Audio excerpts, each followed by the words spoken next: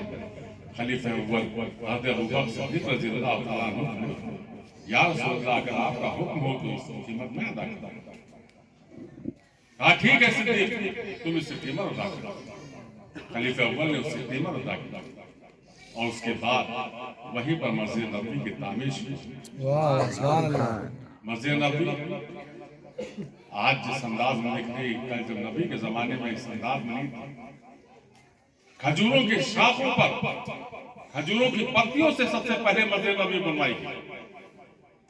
اور جس وقت مسجد نبوی تیار ہوئی، اللہ رب العزت کی طرف سے ندا وہی نازل ہوئی اور ارشاد فرماتے ہیں رب میرا کہ جو اس مسجد میں نماز پڑھے گا اس کو 70,000 سجدوں کا ثواب ملے گا.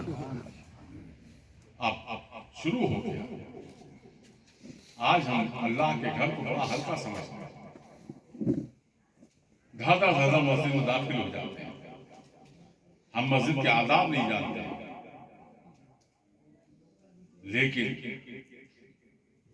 مسجد کے عمل کیا ہے اور اس کے لیے فرمان کیا ہے یہ بھی آپ سمجھتے ہیں.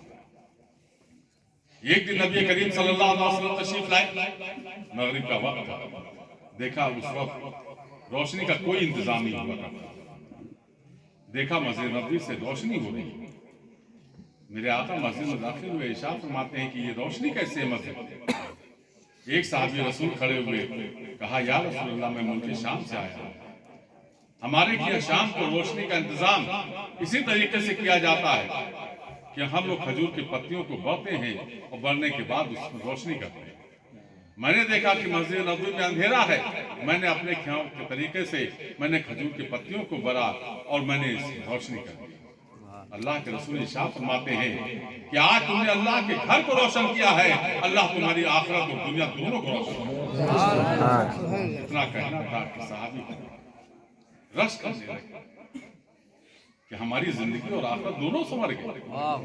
پتہ یہ چلا کہ اللہ کے گھر میں جب کوئی خدمت کرتا ہے اور جب ایک مومن ایک سجدہ ادا کرتا ہے تو وہ زمین جس کی رہی ہوگی اس مومن کے ایک سجدے کا ثواب اس کو بھی جاتا ہے. جس نے اس کو بنوانے میں خدمت کی ہے اس کے نامہ اعمال میں بھی سجدے کا ثواب جاتا ہے. جس نے اس میں روشنی کی اس کے پاس بھی جاتا ہے. جس نے چٹائی بچھایا اس کے بھی نامہ اعمال میں جاتا ہے. جس نے اس میں جھاڑو لگایا اس کے بھی نامہ اعمال میں لگایا. یہاں تک کہ ہمارے نئی بھائی کھڑے ہوئے ہیں، یہ مستری ہیں. انہوں نے اگر اس مسجد میں ایک اینٹ رکھی ہے، انہوں نے بنایا ہے، تو ایک مومن کے سجدے کا ثواب ان کے نامہ اعمال میں بھی جا رہا ہے. اسی طریقے سے وہ ڈیوائیڈ ہوتا ہوا جب ایک مومن ایک اللہ کے گھر میں سجدہ کرتا ہے تو ایک مومن کے سجدے کا ثواب اس مسجد سے جتنے لوگ جڑے رہتے ہیں سب کے نامہ اعمال میں جاتا ہے. اور وہی سجدہ جب رمضان مبارک کے مہینے میں کیا جاتا ہے تو 70 سجدوں کا ثواب. لیکن جب وہی سجدہ مسجد نبوی میں کیا جاتا ہے تو 1450 سال سے لے کر میں جب سے مسجد نبوی قائم ہوئی تب سے لے کر کے آج تک کتنے کروڑوں لوگ سال بھر اس گھر میں اللہ کے گھر میں سجدہ کرتے ہیں مسجد نبوی. اور ہر ایک کے سجدے کا ثواب 70,000 سجدوں کا صدیق کے نامہ اعمال میں، خلیفہ اول کے نامہ اعمال میں جا رہا ہے. اس لیے میرے آقا نے ارشاد فرمایا کہ عمر کی ساری نیکیاں ایک پلے پر اور صدیق کی ایک نیکی ایک پلے پر. وہ خلیفہ اول حضرت ابوبکر صدیق رضی اللہ تعالیٰ عنہ کی صفات. تو اب اگر بات کرتے رہیں گے تو بات نکلتی رہے گی، وقت زیادہ ہوتا ہے. عرض کرنے کا مقصد یہ کہ وہ رحمتیں وہ چاہے خلیفہ اول کی شکل میں نظر آئیں، چاہے خلیفہ دوم کی شکل میں نظر آئیں، چاہے خلیفہ سوم کی شکل میں نظر آئیں، چاہے مولا کائنات کی شکل میں نظر آئیں، اور اس کے بعد تابعین، تبع تابعین اور مجتہدین، یہاں تک کہ چلتا چلا گیا اور اللہ کے ولیوں کے ذریعے وہ رحمت ہم تک پہنچتی ہے۔ آج ہم جن بزرگوں کی بارگاہوں سے وابستہ ہوتے ہیں تو یہ سوچ کر کے وابستہ ہوتے ہیں کہ ہم غریب ہیں تو امیر ہوئے، ہم بیمار ہیں تو شفا پائیں، ہم بے اولاد ہیں تو اولاد والے ہوئے۔ لیکن کبھی ہم نے یہ نہیں سوچا کہ ان اللہ کے ولیوں نے جو رحمت کے شامیانے میں ہم کو آسرا دیا، اس رحمت کی نشانیوں پر ہم نے عمل کیا ہے کہ نہیں کیا؟ ہم اس دین سے وابستہ ہوئے ہیں کہ نہیں؟ سب سے پہلے ان اللہ کے ولیوں کی بارگاہوں سے اگر ہم کو سبق ملتا ہے تو اسی دین کا سبق ملتا ہے جس کو نبی کریم صلی اللہ علیہ وسلم نے ہم کو عطا فرمایا۔ ہم دین کو نہیں سمجھ پاتے، ہم شریعت مصطفیٰ کو نہیں سمجھ پاتے، ہم سنت مصطفیٰ کو نہیں سمجھ پاتے، اپنی زندگی کو ہم ہمیں میں گزارتے ہیں۔ شریعت مصطفیٰ کا قانون اتنا سخت ہے، اور ایک بات بہت صاف سمجھ لیجیے کہ شریعت کے کسی مسئلے کو اگر کوئی بال برابر بھی ہلکا سمجھتا ہے تو نہ تو وہ پیر ہو سکتا ہے، نہ کوئی عالم ہو سکتا ہے، بلکہ وہ شیطان ہو سکتا ہے۔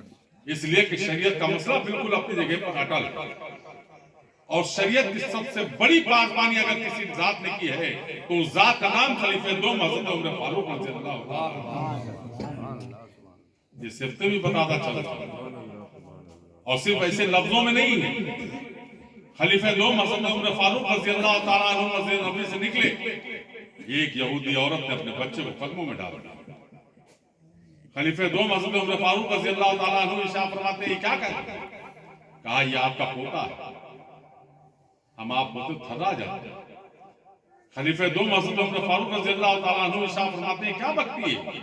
کہا میں صحیح کہہ رہا ہوں، فلاں وقت میں آپ کے صاحبزادے فلاں ایک یہودی کے شادی میں گئے تھے، وہاں سے وہ لوٹے شراب کے نشے میں تھے، میں کھجور کے باغ میں کھجوریں بین رہی تھی، وہاں پر انہوں نے میرے ساتھ زنا کیا، اس سے حمل ٹھہرا اور یہ بچہ پیدا ہوا۔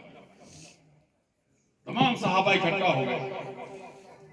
خلیفہ دوم حضرت عمر فاروق رضی اللہ تعالیٰ عنہ ارشاد فرماتے ہیں کہ رکو جی، گھر تشریف لے گئے، اہلیہ سے پوچھا کہ بیٹے کہاں؟ کہا کھانا کھا رہے ہیں۔ اندر گئے، اپنے بیٹے سے ارشاد فرماتے ہیں کہ میں کون ہوں؟ کہا آپ میرے والد ہیں۔ کہا اور کون ہوں؟ کہا آپ خلیفۃ المسلمین ہیں، آپ خلیفہ ہیں۔ کہا جو میں کبھی پوچھوں گا اس کو صاف صاف جواب دوں گا، کہاں؟ کہا تم فلاں وقت میں کسی یہودی کی شادی میں گئے تھے، کہاں گیا تھا؟ وہاں تم نے شراب پی تھی؟ ہاں پی تھی، لیکن میں نے فلاں مسجد میں جمعے کے دن میں نے توبہ کر لی۔ کہا ابھی میرا سوال مکمل نہیں ہوا، وہاں سے لوٹنے کے بعد تم نے کھجور کے باغ میں کسی لڑکی سے زنا کیا یہودی لڑکی سے۔ اتنا کہنا تھا کہ شہزادے خاموش ہو۔ خاموشی جرم کا اقرار ہوتی ہے۔ آپ نے بال پکڑا اور گھر سے کھینچنا شروع کیا۔ مدینہ پاک میں ہنگامہ ہو گیا کہ عمر اپنے بیٹے کو بالوں سے کھینچتے ہوئے مسجد نبوی کی طرف لے کے جا رہے ہیں۔ تمام صحابہ اکٹھا ہو گئے۔ کہا بھائی عمر کیا ہوا؟ کہا چلو میں ممبر کو بتا دوں۔ جب ممبر پر تشریف لے گئے، قاضی سے کہا کہ اس کی جرم کی سزا پڑھی جائے۔ صحابہ کانپ گئے۔ صحابہ ارشاد فرماتے ہیں کہ بھائی عمر اس کے یہ زوال بھی نکل سکتے ہیں، اس کو آپ اس طریقے سے کر دیجئے، اس طریقے سے کر دیجئے، اس کا معاملہ حل ہو جائے گا۔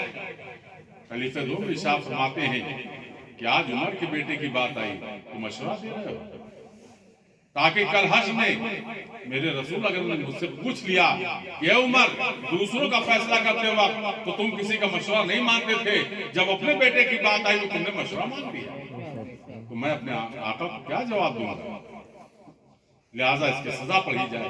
سزا پڑھی گئی تو 100 درے، درے کہتے ہیں کوڑے، اور یہ کوڑا نہیں جو آپ کے ہمارے گھر چلتا ہے، وہ اونٹ کے چمڑے کا کوڑا ہوا کرتا ہے۔ خلیفہ دوم ارشاد فرماتے ہیں کہ اس کی پیٹھ ننگی کر کے اس پر درے شروع کیے جائیں۔ ننگی پیٹھ پر درے مارنا شروع کر دیا، 50 درے پڑتے ہیں، پوری پیٹھ لہو لہان ہو جاتی ہے، بے ہوش ہو کے گر جاتے ہیں۔